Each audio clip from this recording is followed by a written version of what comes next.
Phuket Xtra is brought to you by Coast Beach Club and Bistro at Centara Grand Beach Resort. Chill in the sun, sip under the stars.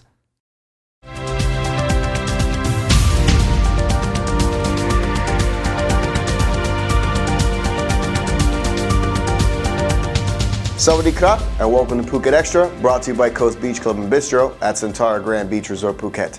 Happy Friday, I'm JP Mastanza, and here's the news you need to know.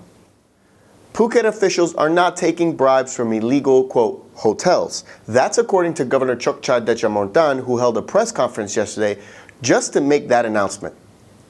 Accusations of bribery came about just as the deadline to register as a hotel came to an end for operators who rent out their properties for less than 30 days, including condo owners. But during the press conference at Provincial Hall yesterday, the governor did not elaborate on details on the bribery accusations, like if officials were accepting bribes to avoid being investigated or if bribes were paid in order to stop renting the properties in the first place. The issue came to light last year as government officials hoped to crack down on, quote, illegal hotels that rent out rooms for less than 30 days in violation of the Hotel Act. And that includes properties that advertise their services on websites like Airbnb. And threats against the lives of Prime Minister Prayuth and Deputy PM Prayuth is prompting a beef up in security for the two men after the matter was revealed earlier this week. The chief of the army, Chalermchai Sitisat, says the assassination plots could be real and they are taking precautions to protect the two men just in case. The threats were made on social media posts earlier this week and an investigation is now underway. And over 30 areas nationwide saw police raids, including at a celebrity motor racer's home, as authorities look for assets connected to Laotian drug kingpin Kaisana Keopinpa and his network. The Bangkok home of 30-year-old speed racer Akara Kit was also searched, with police acting on a tip from one of the suspects who claimed the sportsman is hiding, amongst many other assets, a Lamborghini that belongs to the drug network, though they found it later in the day at a parking garage away from the home. The case against Kaisana, who is alleged to run over 100 drug networks in the region, was heating up as 3 others connected to him were arrested on Wednesday and have been telling police about the kingpin's connections to celebrities and their assignment to hide his assets. Meanwhile, Akara Kit is reporting to police today for questioning in the case. This matter is ongoing. And stay right there, Phuket Extra will be right back after this. Kenny Rogers Roasters, where chicken is done right. Succulent, tender, and aromatic. Kenny Rogers Roasters is putting love back into food. Kenny Rogers Roaster. Welcome back to Phuket Extra.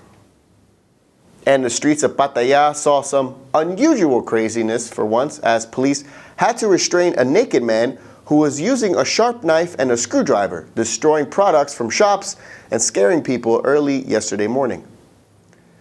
The incident happened at the Mai Wile market in Pattaya shortly after midnight on Thursday when a man thought to be Russian in his late 20s was wielding the knife and screwdriver, terrorizing local residents.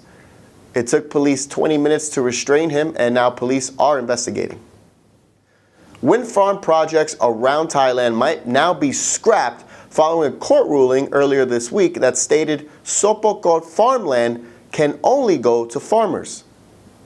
The ruling by the Nakhon Ratchasima Administrative Court found that the wind farm project in Chayapum was in breach of the law, and now the Agricultural Land Reform Department is looking into dozens of other projects nationwide. With some wind farms already operational in Chayapum and Nakhon Ratchasima, and so many others still being built, officials say they will review the contracts of the lease to make sure they're not building the electricity generating projects on land that's actually meant for farmers. The court's ruling said that since the wind farms don't directly benefit farmers, it's against the law, despite the fact that the project does benefit the general public by providing an environmentally friendly way of generating electricity. This story is ongoing. And Thai police are revealing today that they've seized over 3 tons of pangolin scales in the biggest ever bust of the highly prized substance in Thai history. The bust was made yesterday at Suvarnabhumi Airport, though the people responsible remain at large. The scales of the ant-eating creature are highly prized in China and Vietnam, where they can fetch up to $1,700 per kilo and are believed to have medicinal properties like curing cancer, though none of it has been proven. The demand from China and Vietnam have turned the pangolin into the most trafficked animal on Earth, and police are now investigating who was behind yesterday's 3-ton haul. And that's it for Phuket Extra today. Catch us on Phuket Extra tomorrow, where we'll look at the top 5 stories of the week. Until then, stay classy, Phuket.